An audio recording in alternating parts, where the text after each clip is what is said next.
was a discussion that was put forward when the council was debating its budget. There were alternative proposals about how you could save money. It was freezing the salaries of council officers over £40,000, not having lots of expensive consultants. There were practical, easy to implement alternatives, and they were voted down. But notwithstanding that, it's not a huge amount of money. So the first thing we have to do is to raise our voices. And you've done that by turning up tonight. And over 2,000 people have signed a petition just for the Gorgie Memorial Hall. And the other centres are running their campaigns as well. I also represent a number shop. We're trying to come out of a recession, and the people who get support for the numbers shop need support to read and write. That's what's going to get them a job. And it tends to be the most disadvantaged people that need support for reading and writing.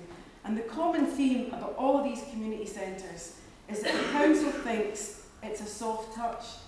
They think they're going to be able to shut these centres without anybody objecting and without people coming together. So the first thing we've got to do is to say it's not acceptable.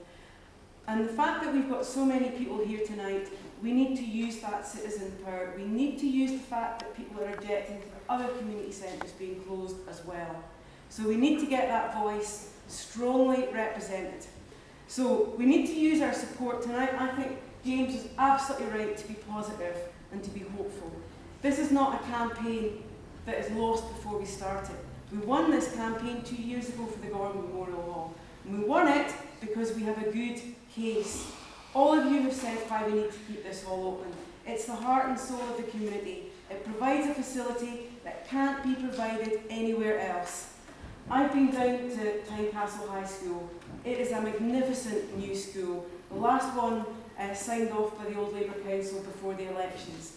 It's got a community facility in it, but it's not got the space for this community facility. There will be support workers in there, and it's fantastic, but it cannot replicate this facility. When I went to the head teacher this week and said, can we get the carpet bowlers in there? He looked at me and his eyebrows were raised because it wasn't designed for you guys to go in there. It was designed for some community facilities, but not what is here. So somebody needs to do their homework, and I think the council officials have thought this is an easy way to save money. And I suppose the truth is, and our group came up with a lot of questions, why are we closing it if it saves such a small amount of money? What happens to this hall? What happens to the War Memorial? Nobody was able to answer that question 2 years ago, and they can't answer it now. But these questions have to be asked again. And what right does the council have to take away this community hall, which was given to the council in trust, in stewardship, to look after this memorial to the people that fell in the First World War? And as somebody said on Facebook, it also represents the young men and women who've died fighting for our country ever since. Now, you don't have to be a big warmonger to want to respect that loss of life and to mark that loss of life in this community in some way.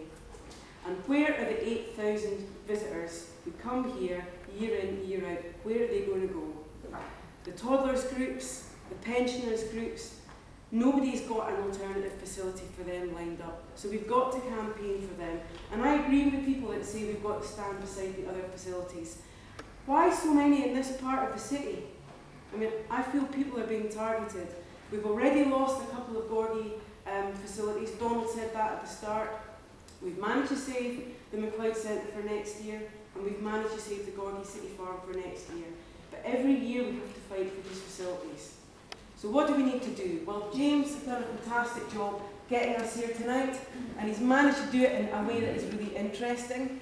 And I want to thank again the 11-year-old who's told us how she has enjoyed being in this hall for 11 years. And you need to look at the boards, you need to look at the Facebook, and there's support from young people, from older people, from young mums, from people who've come to this community from other parts of the world. It's their home, it's a friendly place, and it's made their lives more rewarding and more bearable, and it's a community facility. And as one of the pensioners said, what was it? Do you want us just to hide away in our homes? What was the phrase? Hide away in our homes and just expire. And I thought that was very well put. So we've got to find power as a community. What is your power? Your power is to tell your representatives, do not do this. Now you've signed the petition, the next thing you need to do is to write to all your councillors. Now Donald is here as one of the Gorgie Signal councillors. We know we've got Eric online. It's good to know that Joanna from the Liberals says she might support us. We've got to make sure she'll support us in the council. And we've got to make sure Nick Cannon-Elliott from the SNP will support us in the council.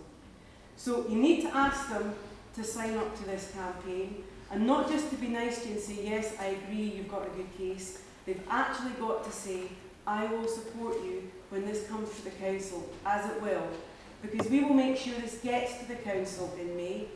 Now we have not had many victories in this council over the last 3 years it is now, but we did manage to persuade more than half the councillors to knock back the tender that would have seen huge damage done to the social care support in this city, some of the most vulnerable people. That was a successful campaign.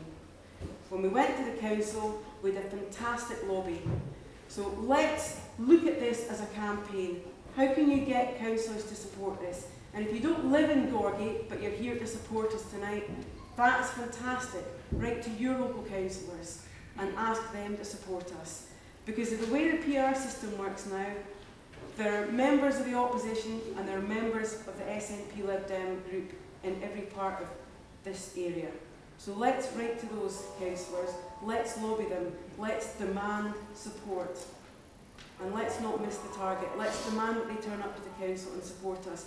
Whether, as Ricky says, they're on the Education Committee, we can find out who the council Lib Dem SNP leadership are on that committee, and we can also lobby the council more generally and create a pressure that this is not an easy thing for them to do, that this is not a soft touch, that you are not vulnerable people that will sit back and let this hall be closed. We've got a campaign to keep this hall and the other facilities and the number shop open. £120,000 is not a lot of money in the context of our capital city's budget. So this should be a winnable campaign, but we've got to fight for it.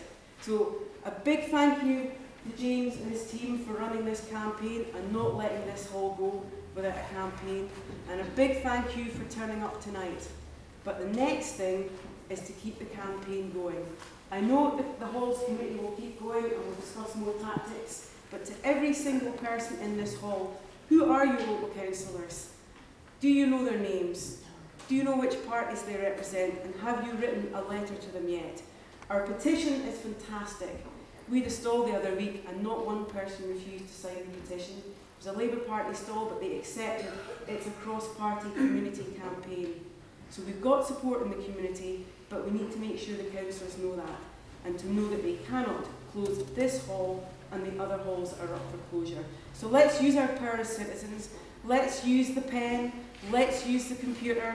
Let's use the power of lobbying. Let's turn up to the council, because that's what we did with the tender for the Vulnerable Care Support Network, and we won that campaign. So this is a winnable campaign, but only if we all fight together and only if we lobby our council.